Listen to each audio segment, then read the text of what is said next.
Asia की सबसे बड़ी मंडी पर सवाल। आजादपुर मंडी में फर्जी गाड़ियों से करोड़ों का खेल।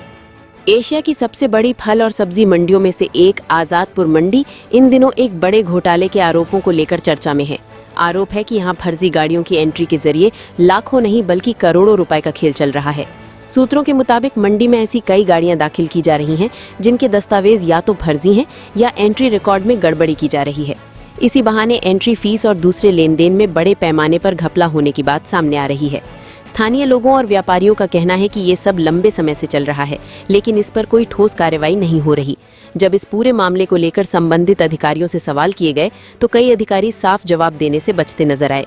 सबसे बड़ा सवाल ये उठ रहा है कि राजधानी दिल्ली में, वो भी इतनी बड़ी मंडी में, अगर इस तरह का खेल चल रहा है तो आखिर जिम्मेदार विभागों को इसकी जानकारी क्यों नहीं है या फिर कार्रवाई क्यों नहीं की जा रही।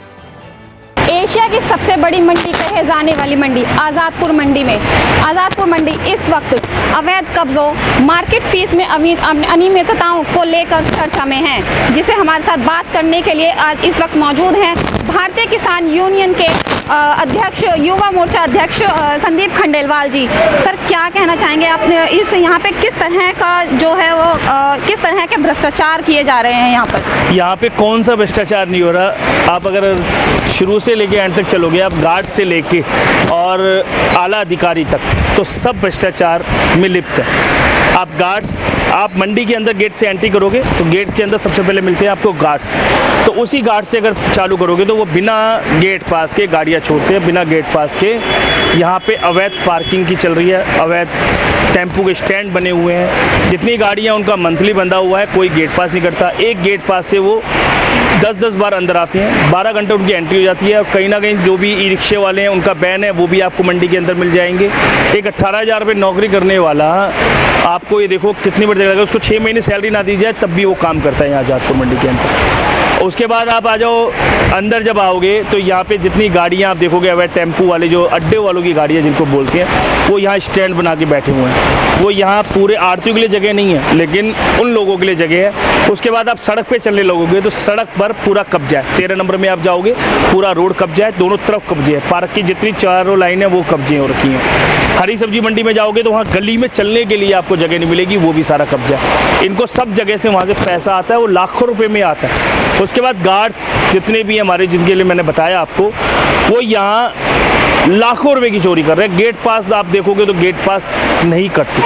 रात को आओगे तो इसकी बड़ी धांधली है। धनिया हो गया, इनके आइटम आउट गेट से एंट्री बिना उसके परमिशन किए वो भी आती है। उसके बाद अगर अफसरों को अगर कहा जाएगा कि ये चीज़ हो रही है तो उस पर कोई सुनवाई नहीं करते। यहाँ फड़ अगर लेनी है, टेम्परेरी अलॉटमेंट सिटिंग है, उसके खिलाफ भी हमने कई बार मुहिम उठाई है, लेकिन ये कई बार उसको सुनने को तैयार नहीं है। अभी लेटेस्ट है, आम वालों के फड़ के लिए आम को फड़ देना था, उन्होंने उनको अमरूद वालों को दे रहे हैं कि यार आप इनको फड़ दे दो। अरे यार, APMC को देना है, जो टेम्परेरी अलॉटमेंट सेटिंग है वो दो। 2016 से अभी तक आलू की अलॉटमेंट नहीं है। कई बार लेटर दे लिए, कई सरकार आई, कई बदल गई, लेकिन आज तक हम लोगों का जितना उत्पीड़न हो रहा है ना, वो कभी नहीं हुआ। और इस साल, जो 1.5 साल के अंदर यहाँ इतनी ज़्यादा भ्रष्टाचार बढ़ चुका है कि अफसर अपने आप को यहाँ मंडी का बाप समझते हैं, बाकी आड़ती को तो कुछ समझते ही नहीं। तो वो कहते हैं कि हम चलाते हैं मंडी, आप नहीं चलाते, जबकि मार्केट फीस देने वाले हम, करने वाले हम।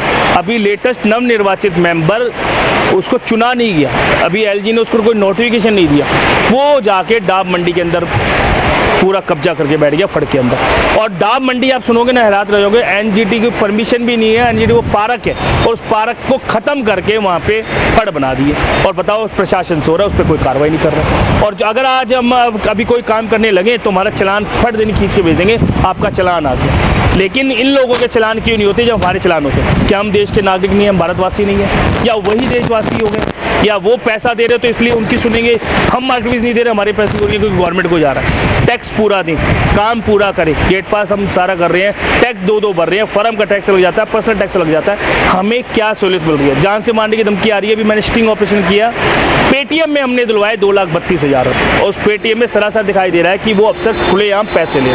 उसका जब स्टिंग ऑपरेशन किया, उसके बाद जान से मारने की धमकी हम लोगों को आ गई, तो हमारी जान कहाँ से सुरक्षा है? वो तो खुलेआम धमकी दे रहे हैं। उनको सस्पेंड करना चाहिए, उनको सस्पेंड ना करके बल्कि हमें ही दबाव बनाया जा रहा है कि आप कंप्लेंट दो, उसको करो। हमारे लोगों को दबाव बनाते हैं। हमारे यहाँ लोगों जो भी अगर काम करने वाला है उसको काम नहीं करने दिया जा रहा। दिल्ली सरकार से अनुरोध है, करोड़ों रुपए की जो चोरी हो रही है उसको रोके, नहीं तो ये एपीएमसी खत्म करने में लगेंगे। तो जैसा कि आपने बताया कि यहाँ पे जो गेट एंट्री होती है वहाँ पे सबसे पहले शुरुआत वहीं से होती है भ्रष्टाचार की। तो सर ये बताइए कि अगर गेट एंट्री पे जो जैसे हम कहते हैं कि गुनाह करने वाला और गुनाह सहने वाला दोनों गलत होते हैं, सबसे ज़्यादा सहने वाला गलत होता है, तो यहाँ पे भी जो भ्रष्टाचार हो रहा है उसमें भ्रष्टाचार का हाथ तो फिर वो भी है ना, जो आ रहे हैं अंदर वो दे भी तो रहे हैं पैसे। फिर एक बात बताओ, आज हम राशन खरीदने के लिए लाइन में लगे हुए हैं और हम बिना पैसे दे के हम बाहर निकल जाएंगे और हमें राशन में लाइन में नहीं खड़ा होना होगा, तो भ्रष्टाचार मैं कर रहा हूँ या सामने वाला कर रहा है? पैसा तो वो ले रहा है ना।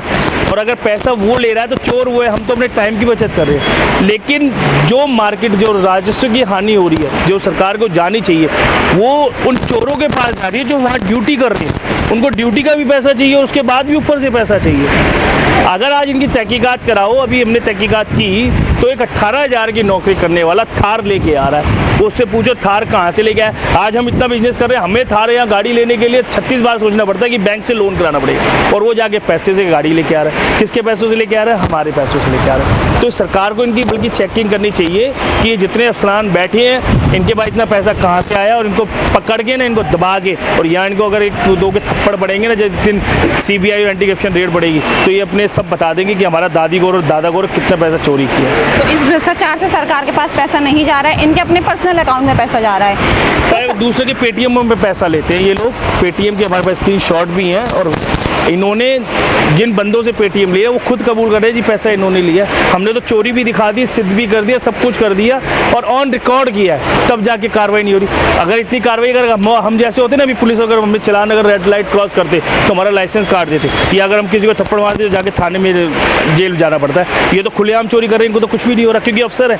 तानाशाही करेंगे, तानाशाही होगी ना इस तरह की। आरती आम पब्लिक की मतलब कोई वैल्यू नहीं है, वैल्यू उसकी है जो अफसर अपने डिग्री लेके आए हैं। तो इस तरह के भ्रष्टाचार से किसानों को और व्यापारियों को किस तरह का नुकसान हो रहा है? क्यों नुकसान नहीं हो रहा है? यहाँ किसानों का दाम नहीं मिलता, जगह जगह जाम लग जाते हैं, किसानों का माल नहीं पहुँच पाता। व्यापारी जो टैक्स भर रहा है उसको यहाँ गाड़ी अगर बेचनी हो, गाड़ी लेट आएगी। रोज़ का मंडी के अंदर आप जब आओगे तो रोज़ सुबह का रेट अलग होता है, शाम का अलग होता है, दोपहर का अलग होता है, रात का अलग होता है। किसान जब आता है तो यहाँ जो किराए के लाइसेंस, जब बिना गेट पास के कोई गाड़ी लेके आ गया, अगर वो आढ़ती पैसे लेके भाग गया तो किसान किसका सबूत दिखाएगा? जब गाड़ी का गेट पास ही नहीं कटा, और गेट पास ना कटने के बाद वो कहेगा जी मेरी गाड़ी आई थी, तो वो कहेंगे भाई गेट पास कटा था, वो कहेगा नहीं कटा था, तो किसको पकड़ोगे आप? तो गया ना किसान। और किसान कितनी मेहनत से अपनी फसल लगाता है, कितनी मेहनत से अपनी फसल को सींचता है बच्चों की तरह। अगर वही फसल का अगर दाम नहीं मिले तो कितना बुरा होगा। तो इस भ्रष्टाचार के खिलाफ आपने सरकार और प्रशासन से किस तरह की मांगे रखी? हर बार हमने इसके लिए धरना प्रदर्शन भी किए हैं, हर तरह से इनको अल्टीमेटम भी देते हैं, लेकिन अब तो बुरे हालात हो गए। अब ये किसी से डरने वाले नहीं है, ये बस ट्रांसफ़र कर देते हैं, बाकी सब गणित गुणा एक ही चलता है। और जाओगे ना आप यहाँ पे APMC में, अभी आप जाओ ना अफसरों से मिलने के लिए, कोई अफसर आपसे मिलेगा नहीं, वो कह देगा मैं नहीं मिलूंगा, मैं बाइट नहीं दूंगा, मैं कुछ नहीं दूंगा, मैं हूँ नहीं, मैं यहाँ नहीं हूँ, क्योंकि सामने कैमरे के आगे सामने नहीं आता। मैं आपसे खुला चैलेंज करता हूँ, मैं उन अफसरों से भी कहना चाहता हूँ कि मेरे सामने खुली बाइट करके करे, डिबेट दें मेरे सामने, मैं बताऊँगा उनको, दूध का दूध पानी का पानी मैं दिखा दूँगा। आगे प्रशासन कोई कदम नहीं उठाती है तो किसान क्या आगे कदम उठाने वाले? नहीं, मेरा जल्द एक आंदोलन भी है और मैं मंडी का चक्का जाम करने वाला हूँ। वेट एंड वॉच, बाकी तो देखते क्या होता है।